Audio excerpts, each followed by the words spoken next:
Have you noticed this? We're always talking about generations. Boomers wrecked the economy. Millennials killed off whole industries. Gen Z lives inside their phones. There's always a story being told. But in the middle of all of it, there's one generation that almost never gets to be the main character. Generation X. Born between 1965 and 1980. They don't make much noise. They don't need constant recognition. They don't post every win. They don't turn their effort into an identity. And that's not an accident. It's psychological. Because this is the generation that was raised without applause. Picture this. It's 1978. You're 8 years old. The school bus drops you off in front of your house. You walk to the door alone. You pull out a key you wear on a string around your neck. You open the door, and the house is empty. No adult asking how your day went. No supervision. No conversation. You grab something to eat. You turn on the TV, and you wait. That wasn't strange. That was normal. Millions of kids grew up exactly like that. And when a child learns too early that no one is coming to rescue them, something shifts. They learn independence, but they learn something deeper too. If something goes wrong, it's on you. You can't send a text to ask permission. You can't search online for what to do. You can't negotiate your way out of the consequences. You decide, and then you live with it. Psychologists call this a high-contingency environment. Action and outcome are wired directly together, with no emotional cushion in between. And that trains the brain to look ahead, to think 2 or 3 steps in advance. Not because you're negative, but because if you don't, you get it wrong. Alone. That's why so many people in Gen X seem to see problems coming before they arrive. It isn't pessimism. It's constant simulation. It's a brain that learned to calculate risk back in childhood. But here's where it gets more interesting. They grew up hearing speeches about stability, commitment, loyalty, while they watched divorce rates climb. They watched companies lay off people after decades of service. They watched institutions make serious mistakes. And the message underneath it all was clear. Not everything that promises safety is safe. That doesn't create hatred. It creates a careful kind of distrust. It creates what we call defensive pessimism. Hope for the best, but plan for the worst. Because once you've watched the worst happen more than once, you stop calling it a coincidence. From the outside, that can look like cynicism, but it isn't. It's pattern recognition. And that mindset builds a kind of emotional armor. Here's one of the keys. Gen X doesn't tend to dramatize. They don't turn every feeling into a public announcement. They don't need the world to applaud their effort. Because they grew up where recognition just wasn't a constant thing. There were no medals for surviving an afternoon alone. There was no validation for solving problems without help. You just did it, and that was that.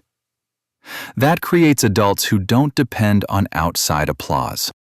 But it can also create adults who don't quite know how to receive it. And there's something else. Privacy. When they were growing up, life wasn't recorded forever. If you did something embarrassing, a few people knew, not millions. So for them, constant exposure doesn't feel natural. It feels risky. Being visible means being vulnerable. And if you learned early that vulnerability can cost you, you'd rather watch from the edge. That's why a lot of them scroll through social media but rarely post. It isn't that they can't. It's emotional memory. They also developed a particular kind of humor. Ironic, a little detached. Anything can become a joke. Nothing seems too serious. Why? Because they grew up in a world that felt unstable. Nuclear drills in school, political crises, adults saying everything is fine while everything around them suggested otherwise. When your environment is uncertain, detachment protects you. If you don't get too attached, it hurts less. But here's the paradox. In spite of all that instability, they built an almost invisible work ethic. They don't make speeches about productivity. They don't post about discipline. They just deliver. A lot of them started working very young, delivering papers, working the counter at a store, learning to solve real, practical problems. These weren't resume builders. They were real introductions to responsibility, and they learned something important. You can't control the system, but you can control how good you are at what you do. You can't stop a crisis, but you can be useful.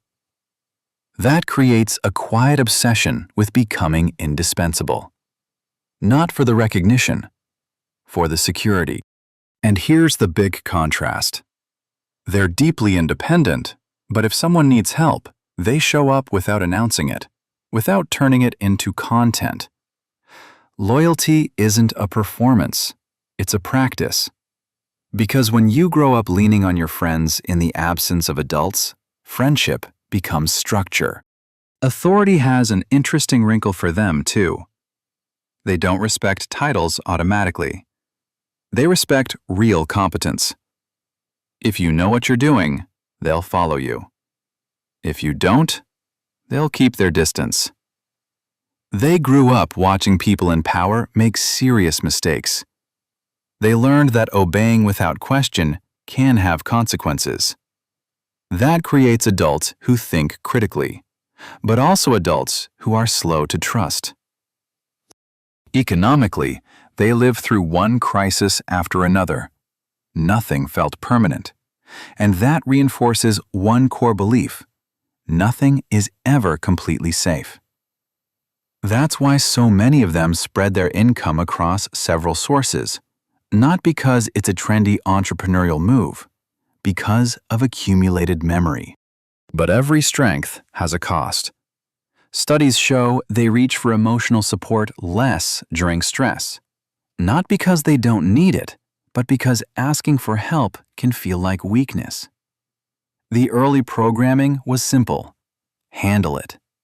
That makes them incredibly effective in a crisis, but it can make vulnerability hard. Letting someone hold you up, admitting they can't always do it alone. And here's the most interesting part. Generation X wasn't raised with applause. They were raised with responsibility. Without constant validation, without permanent exposure, without a heroic story being told about them. And that produced adults who don't need outside recognition to act. But it may also have produced adults who rarely ask for recognition, even when they've earned it.